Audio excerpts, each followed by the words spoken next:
ಹಂಚಿಕೊಂಡಿರುವಂಥ ಸೋದರ ಮಠಗಳು ಅಂತ ಮಾತನ್ನು ಹೇಳಿದ್ರೆ ನನಗೆ ಅತೀವ ಸಂತೋಷವಾಗ್ತದೆ.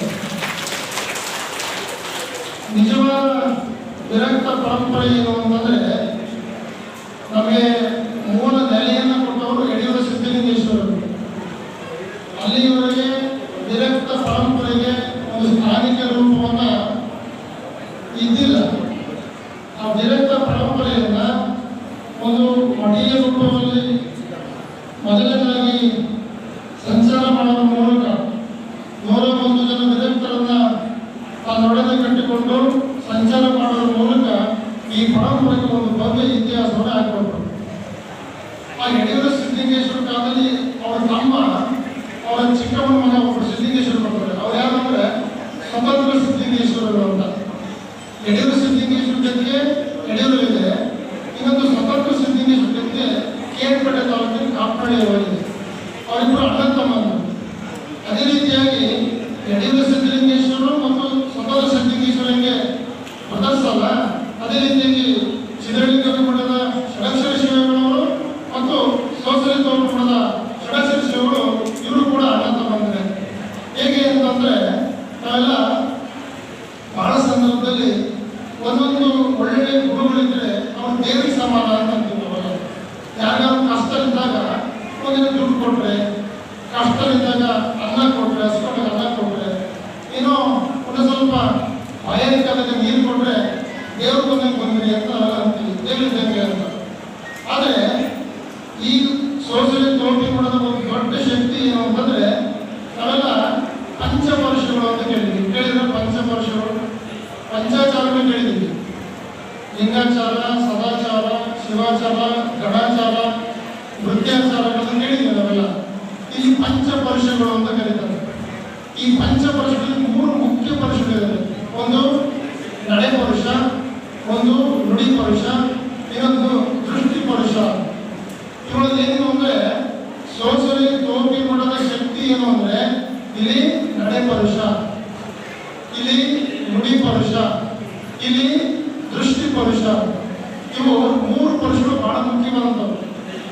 ನಮ್ಮ ತೋಪಿ ಮಠದ ಷಡಕ್ಷರ ಶಿವಗಳು ಯಾವತ್ತೂ ಕೂಡ ಮಠದ ಕಾಂಪೌಂಡನ್ನು ಬಿಟ್ಟು ಹೊರಗೆ ಹೋಗ್ತಿದ್ದಿಲ್ಲ. ನಾವು ನಡೆಯಿಂದ ಬಹಳ ನಮ್ಮ ಸ್ವತಂತ್ರವನ್ನು ಕೊಟ್ಟಿರ್ತೀವಿ. ಅದಕ್ಕೆ ನಾವು ಈ ಕಣ್ಣು ಎಲ್ಲಿ ತನಕ ನೋಡ್ತದೆಯೋ, ನಮ್ಮ ಬುದ್ಧಿ ಏನು ಬರ್ತದೆಯೋ ಅಲ್ಲಿಗೆ ನಾವು ನಡ್ಕೊಂಡು ಹೋಗ್ತೀವಿ. ನಾವೆಲ್ಲ ಸಹಜವಾಗಿಯೇ ಇಲ್ಲಿ ಮಠದ ಫಂಕ್ಷನ್ ಮುಗಿದ ತಕ್ಷಣ ನೀವೆಲ್ಲ ಎಲ್ಲಿ ಹೋಗ್ತೀರಿ? ನೀವೆಲ್ಲ ನಿಮ್ಮ ಮನೆಗಳಿಗೆ ಹೋಗ್ತೀರಿ, ನಿಮ್ಮ ಕೆಲಸಗಳಿಗೆ ಹೋಗ್ತೀರಿ, ನಿಮ್ಮ ವ್ಯವಹಾರಕ್ಕೆ ಹೋಗ್ತೀರಿ. ಕೆಲವೊಬ್ಬರು ಸಂಜೆ ಆದ ತಕ್ಷಣ ಮತ್ತೆಲ್ಲಿಗೂ ಹೋಗ್ತಾರೆ ಅಲ್ವಾ? ಅದು ಬೇಡ. ನಮ್ಮ ಷಡಕ್ಷರ ಶಿವಗಳು ಎಲ್ಲಿ ಹೋಗ್ತಾರೆ? ಎಲ್ಲಿ ಹೋಗ್ತಿದ್ದೀರಾ? ಮಠದ ಕಾಂಪೌಂಡ್ ಒಳಗೆ ಇರ್ತಿದ್ರು. ಅಂದರೆ ಅವ್ರು ಯಾವುದೇ ಹೊರಗಡೆ ಹೋಗುವಂಥ ವ್ಯವಹಾರ ಇದ್ದಿಲ್ಲ. ಅವರು ನಡೆ ಪರುಷ, ಎಲ್ಲಿಗೂ ಹೋಗ್ತಿದ್ದಿಲ್ಲ, ಏನು ಕೆಟ್ಟದ್ದೇನೂ ಇದ್ದಿಲ್ಲ. ಕೆಲವೊಂದು ಸತಿ ನಾವೆಲ್ಲರೂ ಏನಂತೀವಿ, ಹೀಗೆವು ಏನಾದ್ರು ಅಂದುಬಿಟ್ರೆ ಬಾಯಲ್ಲಿ ನೋಡಿದ್ರೆ ನಮಗೆ ಕೆಟ್ಟದಾಗುತ್ತೆ ಅಂತ ನಾವು ಭಾವಿಸ್ಕೊತೀವಿ. ಪರಮಪೂಜ್ಯ ಷಡಕ್ಷರ ಶಿವಗಳು ನುಡಿ ಕೂಡ ಅವರು ಸುಳ್ಳನ್ನು ನೋಡೋದೇ ಇಲ್ಲ. ಯಾಕಂದರೆ ಅವ್ರು ಎಲ್ಲಿ ಹೊರಗಡೆ ಹೋಗ್ತಿದ್ದಿಲ್ಲ, ಯಾವುದೇ ಜಗತ್ತಿನ ವ್ಯವಹಾರಗಳನ್ನು ಮಾಡ್ತಿದ್ದಿಲ್ಲ, ಯಾವುದೇ ಅಪೇಕ್ಷೆನೂ ಮಾಡ್ತಿದ್ದಿಲ್ಲ. ನನಗೇನಾದರೂ ಬೇಕು ಅಂದರೆ ಮಾತ್ರ ಸುಳ್ಳು ಹೇಳ್ತೀನಿ. ಏನೋ ದುಡ್ಡು ಬೇಕು, ಏನೋ ಸುಳ್ಳು ಹೇಳ್ತೀನಿ, ನಿಮ್ಗೆ ಇಸ್ಕೊಳ್ತೀನಿ. ಏನೋ ನನಗೆ ಒಂದು ವಸ್ತು ಬೇಕು, ನಾನು ಸುಳ್ಳು ಹೇಳ್ತೀನಿ, ನಿಮ್ಗೆ ಇಸ್ಕೊಳ್ತೀನಿ. ಯಾಕಂದರೆ ನನ್ನಲ್ಲಿ ಆಸೆ ಇದೆ, ಆಮಿಷ ಇದೆ, ವ್ಯಾಮೋಹ ಇದೆ, ಅದಕ್ಕೆ ಇಸ್ಕೊಳ್ತೀನಿ. ಅದಕ್ಕೆ ಷಡಕ್ಷರ ಶಿವನಿಗೆ ಯಾವುದೂ ಇದ್ದೀನಿ ಯಾವುದಕ್ಕಿಂತ. ಯಾಕಂದರೆ ಹೊರಗಡೆ ಹೋಗ್ತಿದ್ದಿಲ್ಲ, ಅವ್ರು ಯಾರು ಕೊಡಬೇಕಾಗಿಲ್ಲ, ಯಾವತ್ತೊಂದು ತಗೋಬೇಕಾಗಿಲ್ಲ. ಹಾಗಾಗಿ ಅವರು ನುಡಿ ಪರುಷವಾಗಿತ್ತು. ಮತ್ತೊಂದು ಬಹಳ ಮುಖ್ಯವಾದದ್ದು ದೃಷ್ಟಿ ಪರುಷ. ಅವ್ರು ಯಾವತ್ತೂ ಕೂಡ ಲಿಂಗದ ನಿರೀಕ್ಷೆಯನ್ನ ತಪ್ಪದೇ ನೋಡ್ತಾ ಇದ್ರು. ನಾವೆಲ್ಲ ಸಹಜ ಒಬ್ಬ MLA ಬಂದರೆ, ಒಬ್ಬರು ಮಿನಿಸ್ಟರ್ ಬಂದರೆ ಸ್ವಾಮಿಗಳು ಬುದ್ಧಿ ಯಾರು MLA ಬರ್ತಾರೆ ನಾವೆಲ್ಲ ಹೊರಗಿನ ಮುಂಚೆಗೆ ಕಸ ಹೊಡೆದವು ಎಲ್ಲ ಮಾಡಿಸಿ ಎಲ್ಲ ಚೇರು ಟೇಬಲ್ ಊಟ ತಿಂಡಿ ಮಾಡ್ಕೊಂಡು ಕಾಯ್ತಿರ್ತೀವಿ. ಯಾಕೆ? ಕೇವಲ ಒಬ್ಬ MLAಗಳಿಗೆ ನಾವು ಎಷ್ಟೆಲ್ಲ ಮಾಡ್ಕೊಂಡು ಕಾಯ್ತಿರ್ತೀವಿ. ಏನೋ ಉಪ್ಪಿಟ್ಟು ಸೀರೆ ದರ್ಶನ ಕೊಟ್ಟಿಲ್ಲ. ವಿಚಾರ ಮಾಡಿದ್ರೆ ನೀವು ಮಹಾರಾಜ ಬಂದು ದರ್ಶನ ಕೊಟ್ಟಿಲ್ಲ, ಯಾರು ಬಂದ್ರು ಹೆಣ್ಮಕ್ಳಿಗೆ ದರ್ಶನ ಕೊಡ್ತಿದ್ದಿಲ್ಲ. ನಾವೆಲ್ಲ ಏನು ಮಾಡ್ತೀವಿ? ಒಬ್ಬ MLA